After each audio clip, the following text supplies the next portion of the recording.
today we'll bring to you a collection of insights from really across our most recent research. It draws from our new applications benchmark, our ongoing customer research, feedback directly from decision makers and within business units that are adopting cloud, as well as the ongoing vendor coverage. So it's really highlights from what we've seen, and the most impactful common theme that we saw was this whole area around the migration of ERP workloads, which weren't the first to move to cloud. In fact, maybe the last to move to cloud for a lot of organizations, really picking up steam, that a lot of the barriers have eroded. And so there's big pools of money and investment for those types of services that vendors are looking to capitalize and capture.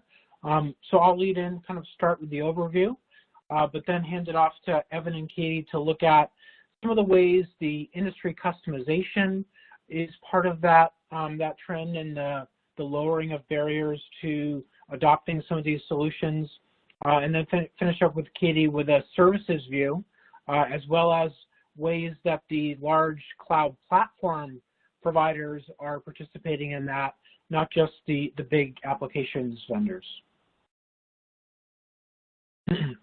So to set this up, this draws from our applications benchmark. We just published the first version of that within the last couple of months. And so when we talk about the vast opportunity, this is one way to kind of dive into really looking at just how big that is. And so if you look at the three categories of applications that we're covering with our benchmark vendors, and so these are 10 of the largest SaaS providers, and we've bucketed their revenues into these three categories. For commercial, there's no consumer revenue in here, so it's sales and marketing, business applications, and then we're separating out HR separately. And so business applications is where those classic ERP workloads fit in. You can see both from the comparative view that it is the largest category of spend. This doesn't include both on-prem traditional license and maintenance revenue streams, as well as the cloud ones. So the vendors that we cover, it is the largest pool of revenue by quite a bit, actually, even if you compare it with sales and marketing.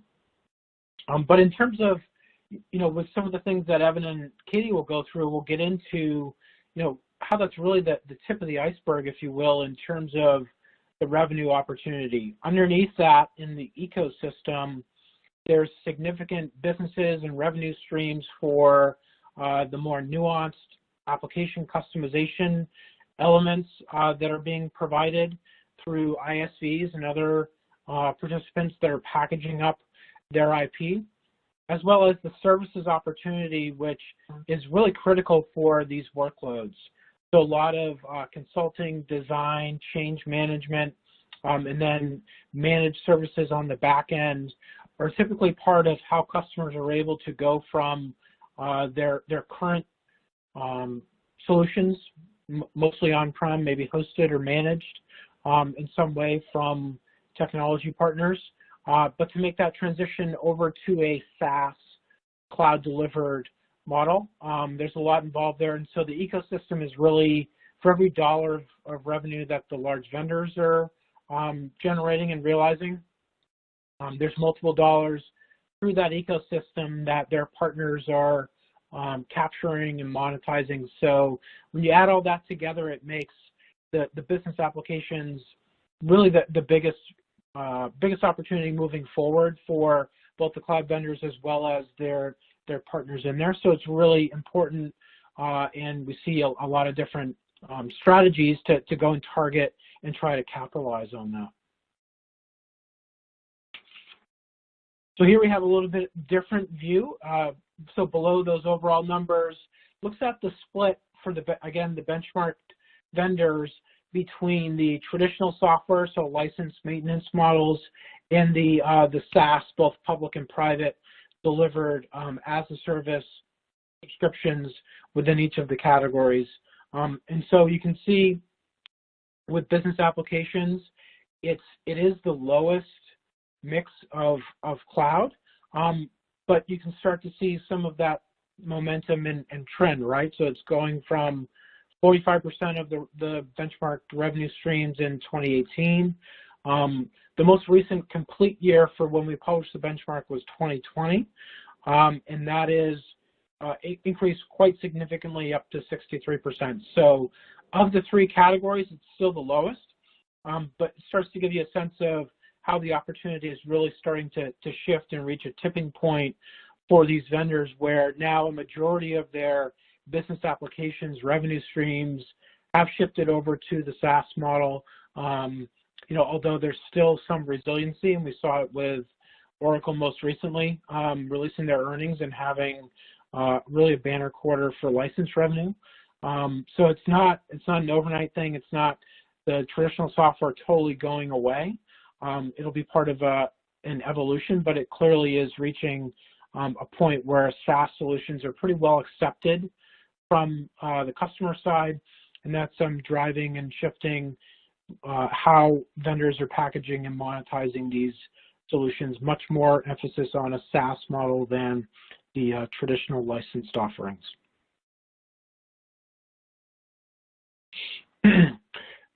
So we've looked at kind of the mix. Here we're calling out for the benchmark quarter.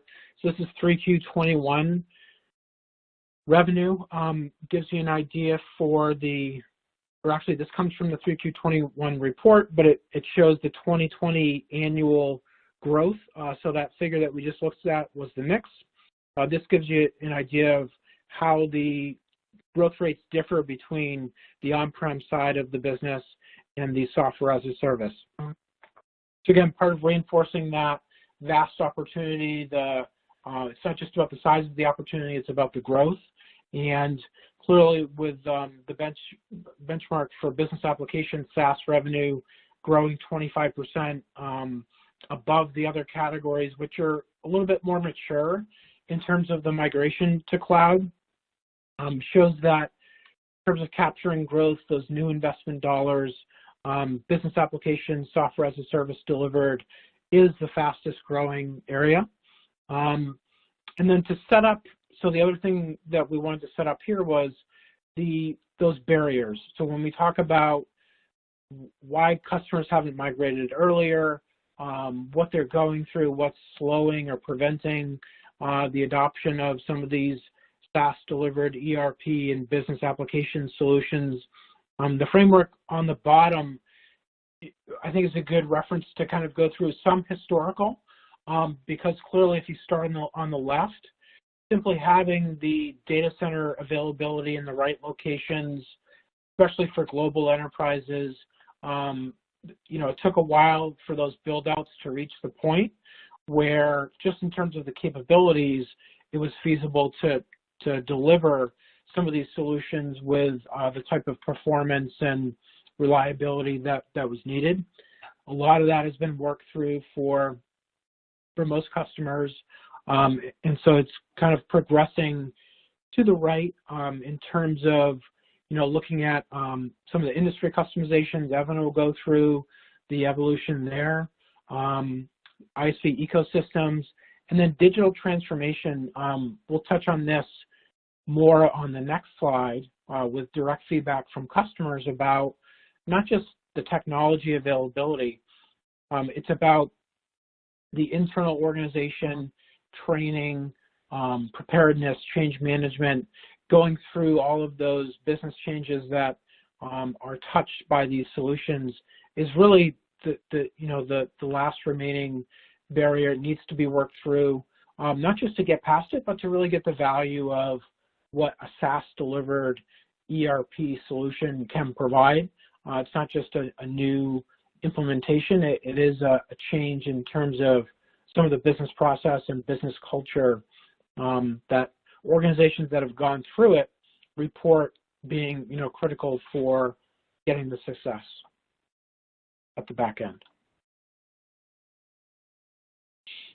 Okay, so a couple things to touch on here. So we pulled in one of the ways that we get feedback from customers around their cloud intentions is to say, what are the last things to move? What do you think you're going to keep within your own data centers in terms of workloads for an IT delivery strategy.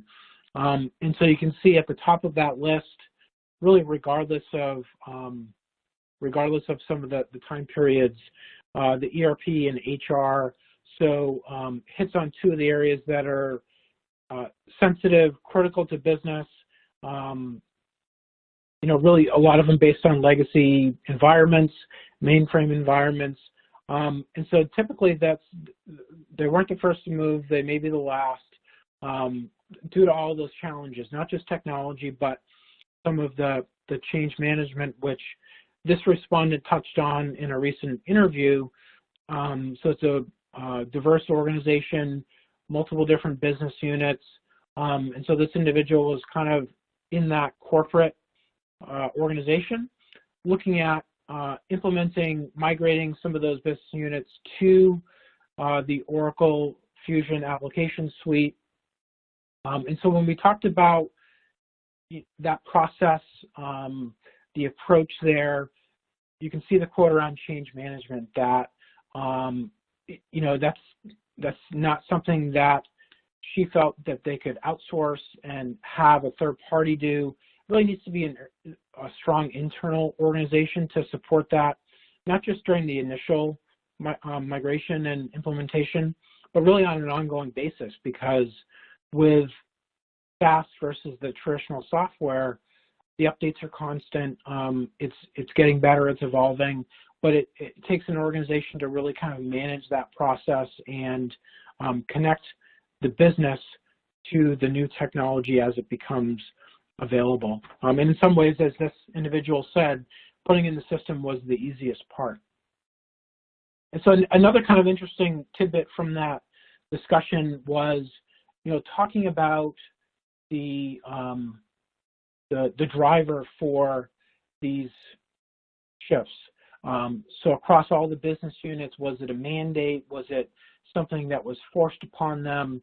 And the approach that they took, and I think we've seen it with other organizations as well, is not to do the mandate, but to find individuals and business units that are willing, see the value in a shift to a cloud-delivered set of ERP and business application solutions, get their buy-in, go through the process, and then on the back end, when those successes start to come out, when the benefits, the payoffs, the increased agility, the cost reduction, whatever they're using to measure and what they intend to get out of that shift in investment, to use that as a proof point to get more business units, more individuals bought in, interested, willing to volunteer and want to go through that process and make the shift.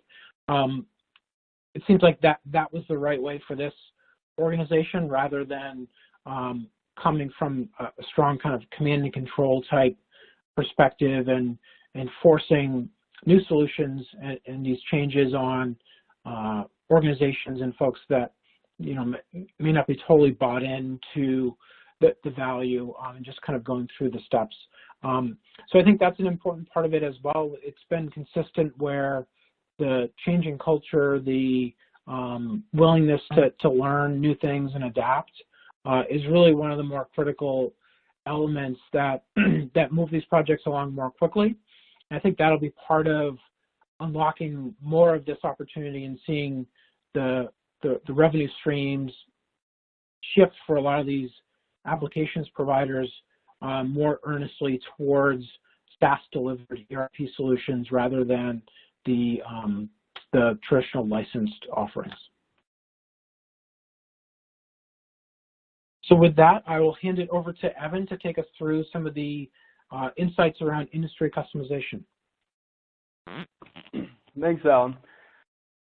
To understand why industry customization is so critical in the context of back office functions like ERP, I want to first spend some time talking about how the market has evolved. Over the past 2 years, one thing has been made very clear, that the impact of the pandemic on global businesses has exacerbated the client's need for cloud-enabled infrastructure and workloads.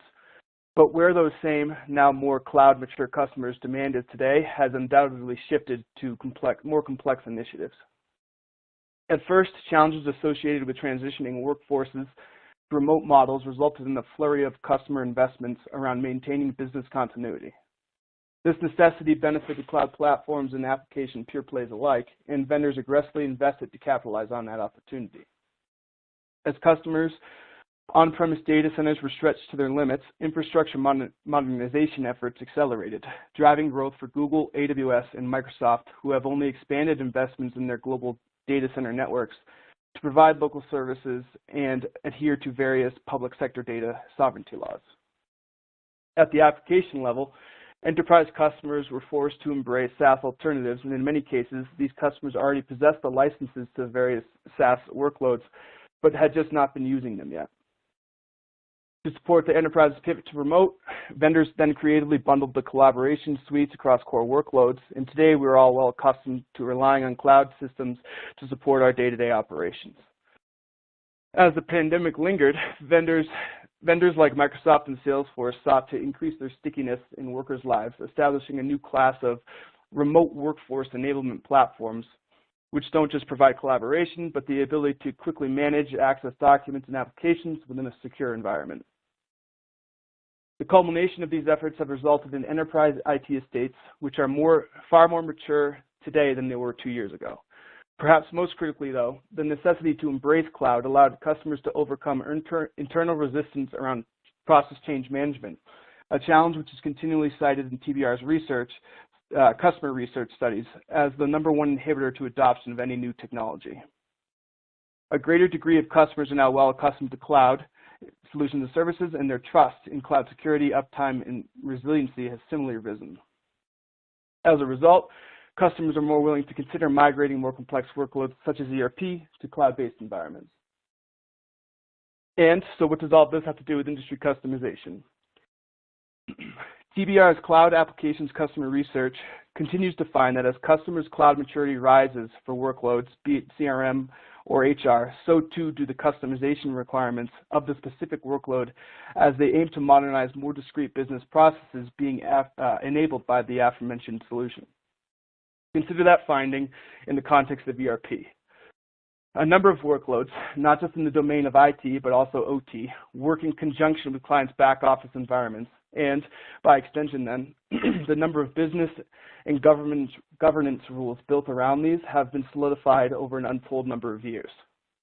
While assets like RPA will help to standardize or automate some of those processes, the need for customization in enterprise ERP migrations from the start will be substantial, requiring a client-by-client approach, one which takes into consideration the current business processes of the organization and how those must be evolved to be then enabled by the ERP alternative up for consideration. Now that is just the pre-implementation considerations. Post-implementation, undoubtedly these same customers are already considering industry-led opportunities as part of their DT journey. And back office functions like ERP, in addition to systems like MES, which are the cornerstone of clients' factory operations, share an untold number of connections to OT, where many industry initiatives will be pursued, and then be a critical enabler to their industry-led projects. And the findings from our customer research make it clear, as that chart shows, that the top benefit of these industry offerings is providing customers with a tailored solution which allows them to maintain compliance with regulatory standards. In short, a solution which they can implement without increasing their business risk. As a result, customers are more willing to pursue industry initiatives outside of their core operations, choosing instead to trial these emerging capabilities in less critical facets of their business. Likewise, in these scenarios, a client is more willing to engage with a cloud vendor who they may not currently work with today from either a PaaS, IaaS, or SaaS perspective. Now, this doesn't mean customers are not exploring industry customization around their core. The approach is just different. In this scenario, the business processes and systems supporting a customer's mission-critical operations have been tweaked, tailored, and refined to the point where an out-of-the-box industry offering will simply not serve their needs. This dynamic has led many organizations, based off our latest customer research findings, to work directly with the existing vendor comprising their core systems to reduce the likelihood of compromising those operations. In the context of cloud or ERP, this represents a substantial opportunity for the likes of Oracle and SAP to build headway in the emerging industry opportunities popping up across the spectrum. But the reality is these vendors are experts in their technology and don't have the resource bench on hand to first understand the desired outcomes of industry clients across the spectrum and then articulate how their technology can support and enable those aspirations. This is where IT services and consulting partners are crucial, as it is not just about having the technology, but also about having the resource bench of consultants with domain expertise to first establish, then articulate the business case for the client to gain executive stakeholder buy-in on the initiative. Likewise, over the past 2 years, as customers were forced to modernize IT, cloud players across PaaS, SaaS, and IaaS have benefited from the IT services ecosystem, quickly racing to capture the substantial opportunity around cloud migration, implementation, and advisory services. As partner activity accelerated, hyperscale's addressable markets thus expanded as their growing data center networks gained access to partners' local sales, support, and services bodies, helping to offset the mounting labor and skill shortages plaguing the industry still today. Also today, possessing a cloud platform branded business unit is table stakes for the services ecosystem. And differentiating themselves in the eyes of partners will demand new ways of working with them to support their more strategic portfolio aspirations. This necessity strongly aligns to the growing desire by customers and cloud vendors alike to accelerate growth of industry-specific offerings. As noted earlier, no one cloud player will be able to fill the totality of client needs across the industry spectrum. While over time, organic development and strategic acquisitions will expand the depth of vendors' industry offerings, the reality is delivering end-to-end industry outcomes will demand the inclusion of ecosystem entities across the technology value chain. To encourage ecosystem development, vendors must likewise evolve their partner ecosystems, simplifying the pricing and licensing models in not just ISV to vendor scenarios, but also in scenarios where multiple ISVs will be working together in conjunction with a vendor to develop a multi-party solution. This dynamic, too, plays directly to the strengths of the IT services and consulting side of the equation, as these entities don't only possess the relationships and trust of IT buyers across industries, but also maintain relationships across the technology value chain, from industry-based ISVs and Tier 1 application providers to asset OEMs, networking entities, and so on. It's the marriage of both the services firm's value proposition of possessing the resource bench of domain experts with that of their roster of ecosystem relationships, which will allow them to differentiate themselves as partners to the cloud vendor community. Understanding how these partner relationships will evolve going forward has led TBR to develop the new Cloud Ecosystems Market Landscape report set to publish at the end of the month. The report will assess the resource strategies of 11 SIs, including Accenture, Infosys, and Wipro, through the lens of their partner-branded business units for Microsoft, Google, and AWS. By building up from the resource benches of these BUs, the report will then provide revenue estimates of these same practices across the 11 SIs to determine which partners are driving the most revenue out of their cloud partner business units. Further, the report will assess new partner relationship models being explored between these entities, be it commercial models, sales tactics, co-innovation centers, or peer-to-peer training initiatives, to understand what ecosystem best practices are emerging and will be required for these same entities to build new markets together and drive the next wave of growth. And with that, I'll pass it off to Catie for the next leg of the webinar.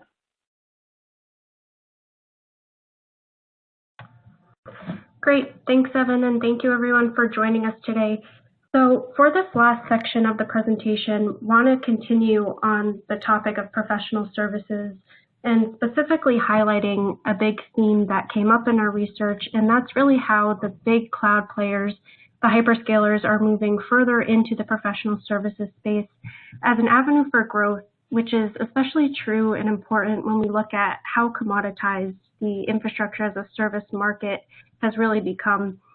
And this trend is something we've been tracking for a while. It's become really apparent not just as part of our broader market coverage across cloud and IT services, but in our talks with enterprise buyers. And so looking at the graph on this slide, you can see obviously a lot of respondents are adopting professional services, but it's really across the board and pretty consistent across service lines and across delivery methods.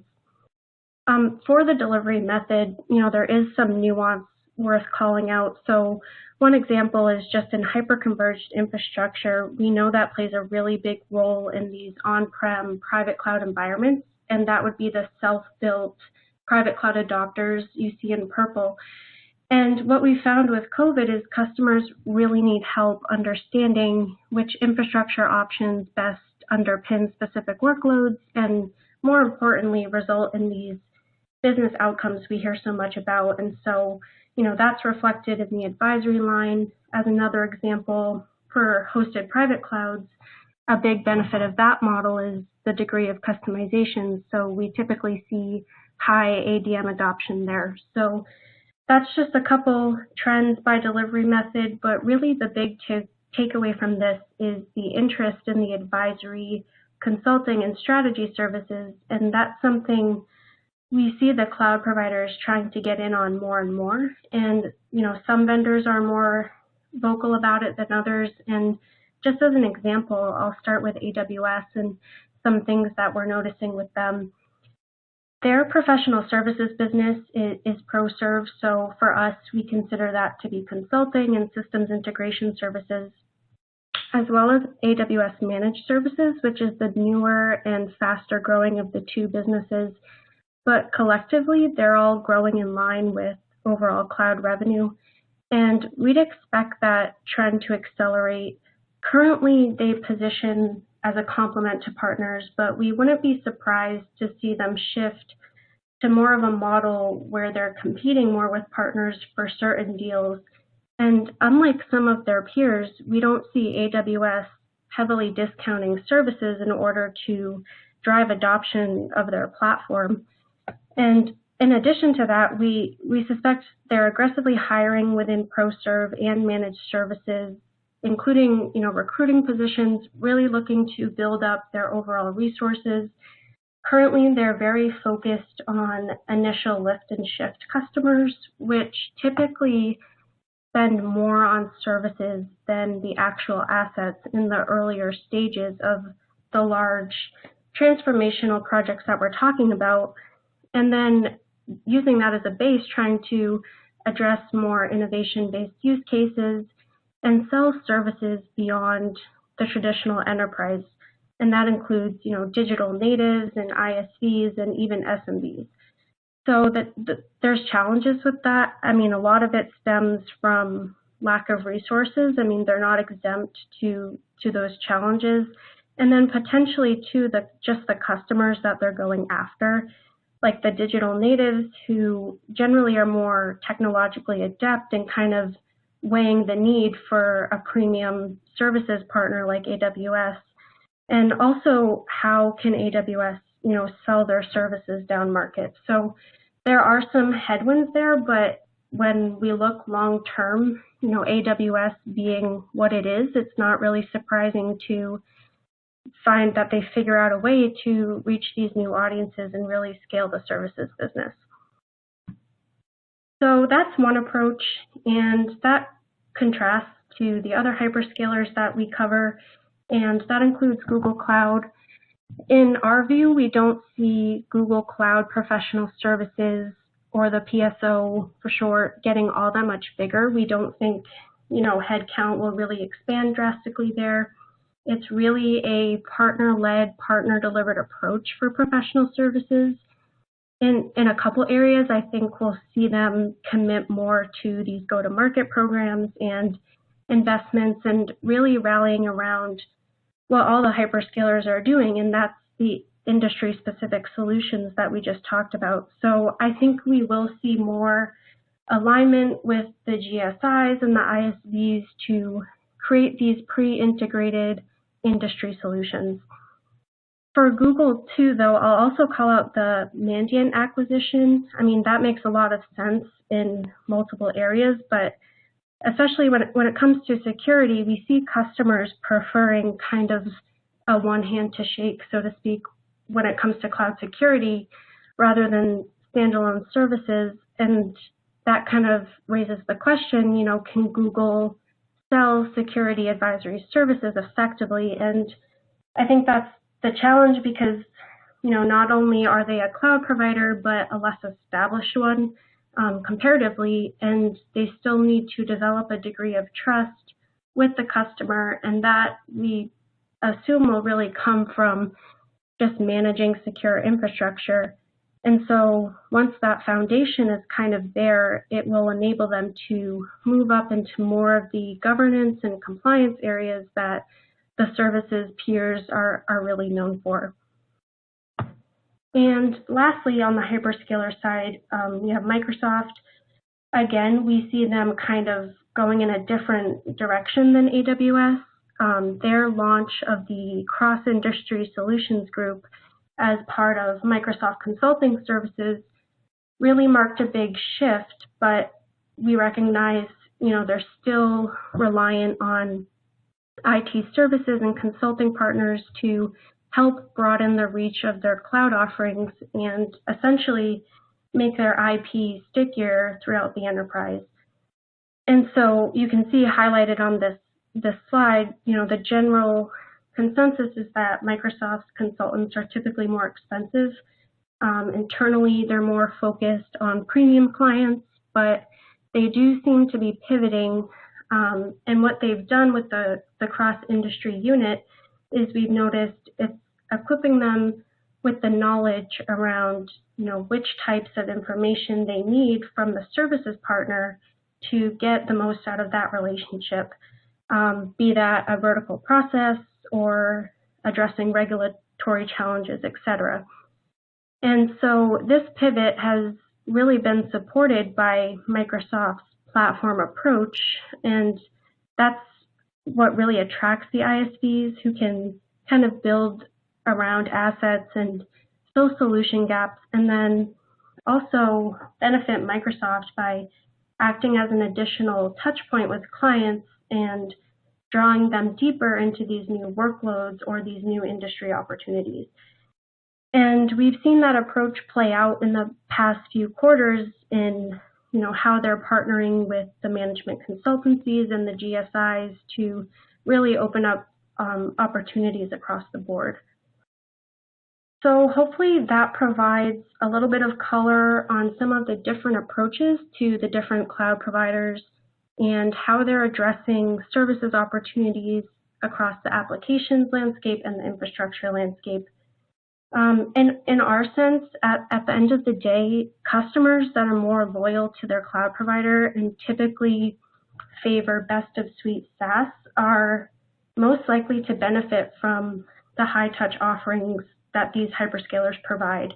And because of that, we'll continue to see the likes of AWS invest here, and, you know, they'll invest where they're strongest and really offering tactical services and addressing very targeted requests that customers need help with, like simply transitioning from a legacy database to a cloud database and so on. So because of that, naturally the co-opetition will evolve, but realistically, we can expect a model where it's the cloud providers working at the top layer to really feed the partners larger scale migration and overall cloud transformation opportunities.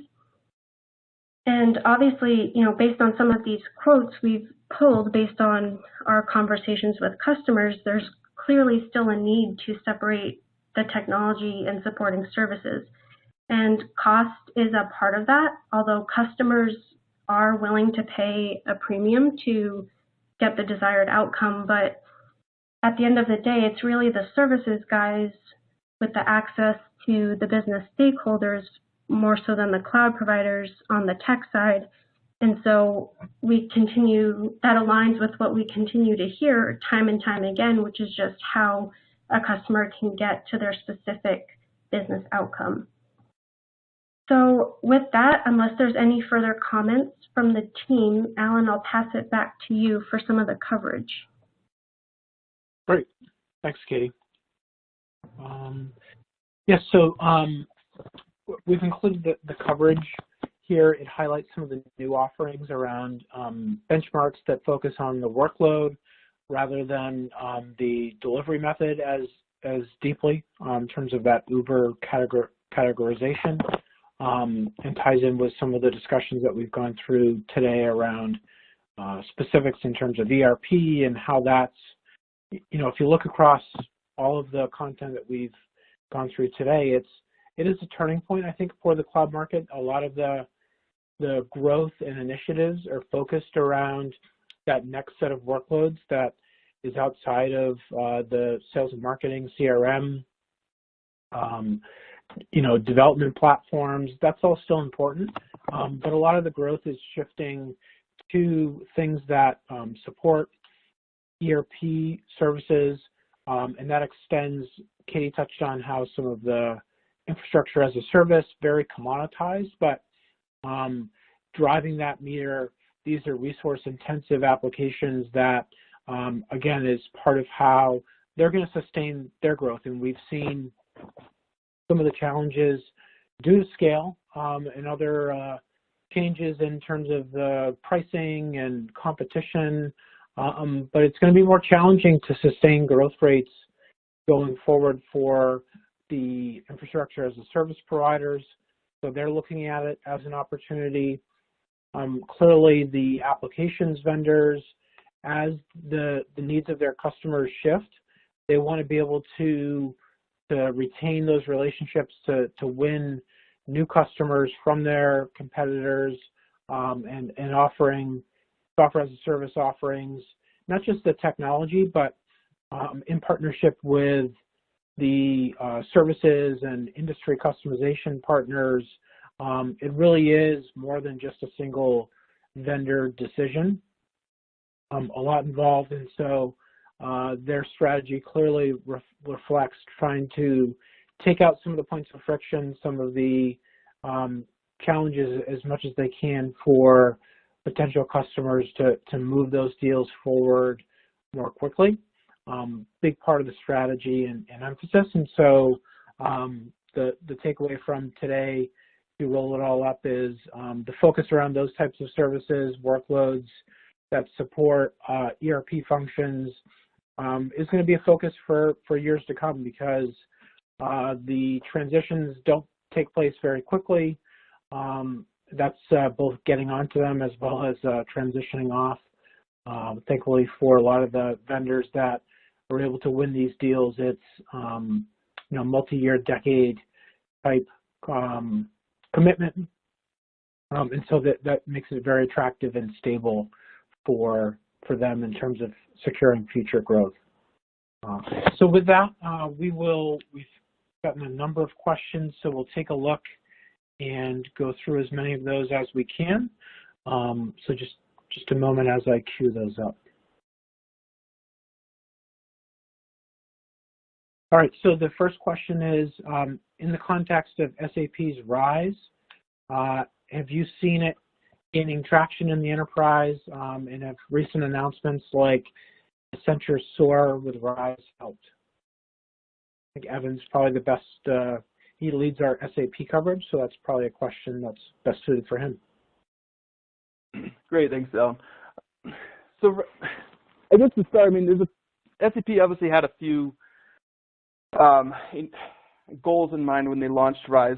At the top of that, priority list was obviously to accelerate migrations to S/4HANA for that vast legacy install base they have on their traditional ERP systems. But then the other goal too was to kind of create some pull-through opportunities for the A2B suite, which by all accounts, that seems to be paying off. I think on the last earnings call, they stated that 80% of Rise engagements included an ATP solution within that. So that approach is working, and getting that the platform layer, such as the BPI stuff with Signavio and things like that within the market's a good sign. But in terms of the enterprise, I think that the traction for Rise continues to be within the SMB and mid-market. I just think the enterprise, complexity of migrating goes beyond, I guess you could say, the guardrails of what Rise provides, where they need a much more hands-on, approach. And so another way, evidence of that too is I don't have the numbers in front of me, but I think in 4Q21, Oracle had about $700 million in Fusion ERP revenue off of 8,000 clients or so, whereas SAP was at about $375 million, I want to say, off of about 13,000 clients. And obviously that's not a direct correlation just to Rise, but it provides some indication of where S4 is gaining traction. That's kind of the cornerstone of the program. So the long and the short is I think it's still kind of in that lower tier of the market, and I think even obviously we have the SOAR program, and I think Kyndryl announced a pretty big effort with SAP as well around Rise, but at the end of the day, I think those clients are really targeting those S/4HANA migrations because it's a much more lucrative services opportunity for them, given just how complex and long those engagements are. And kind of the other last thing I'll just mention too is, while S/4HANA's revenue is roughly half or so of Fusion at the moment, the SAP CEO did provide some clarity. As S/4HANA becomes more a larger mix, so to speak, of that cloud backlog, they're looking at 7 to 8 year transformation timelines, because there's thousands of systems that need to be modernized in those projects. And so it's really going to put a lot of that revenue out further, which does make the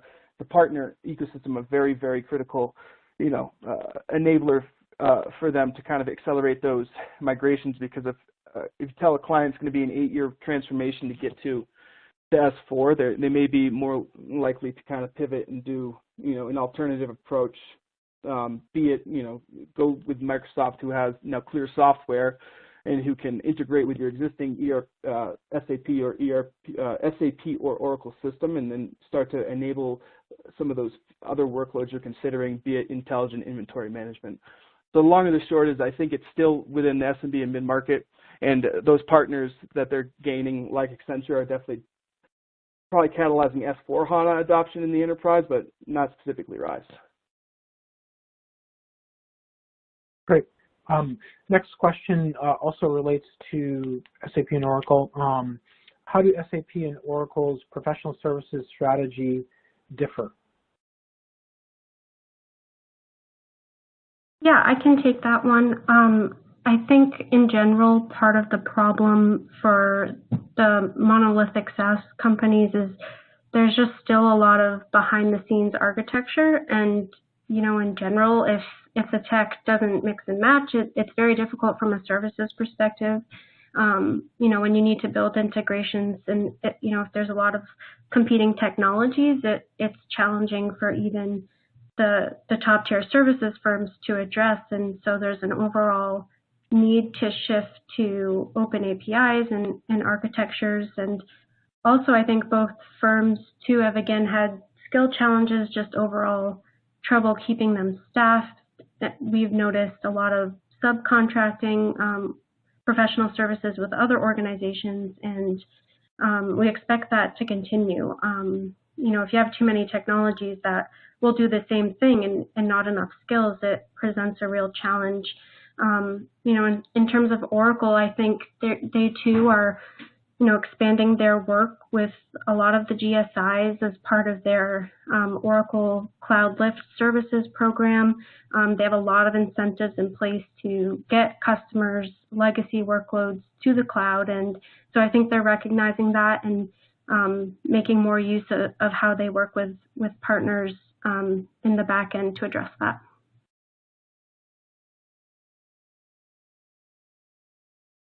Great.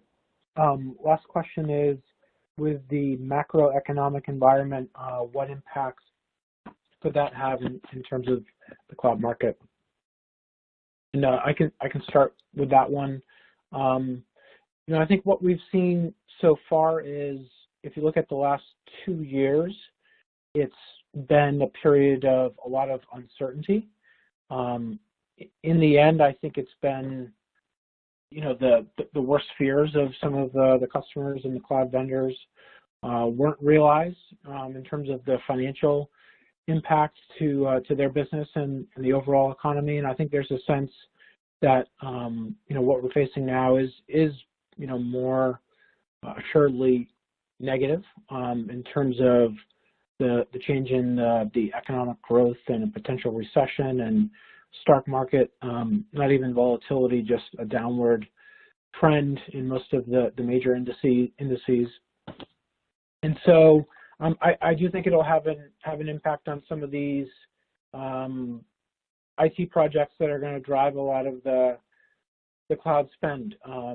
So I think you're seeing some bracing for some of that impact within the tech sector overall. And it's been a while, so if you think back to the period around 2008, the cloud market was really very, very small and still in very early stages of development. I think it'll be different this time, given the maturity, the size it represents in terms of spend, and the size of the leading vendors in terms of catering to the space. I think it'll be a lot more susceptible to some of the pullbacks in spending, potential layoffs, where a SaaS model is great for vendors when you're adding staff and the seat count continues to grow.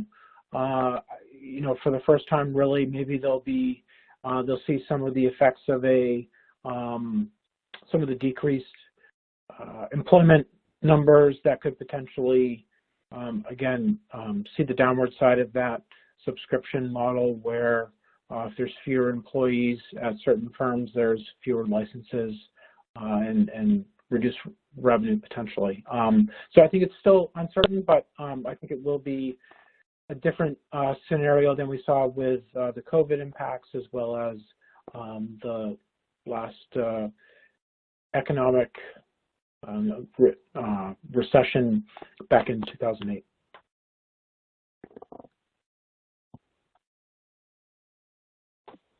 Catie and Evan, anything else to add?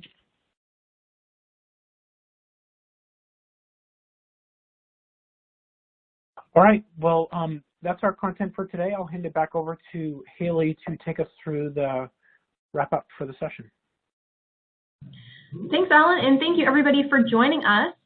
Please feel free to reach out to the team with any follow-up questions. Their emails are on the screen right now.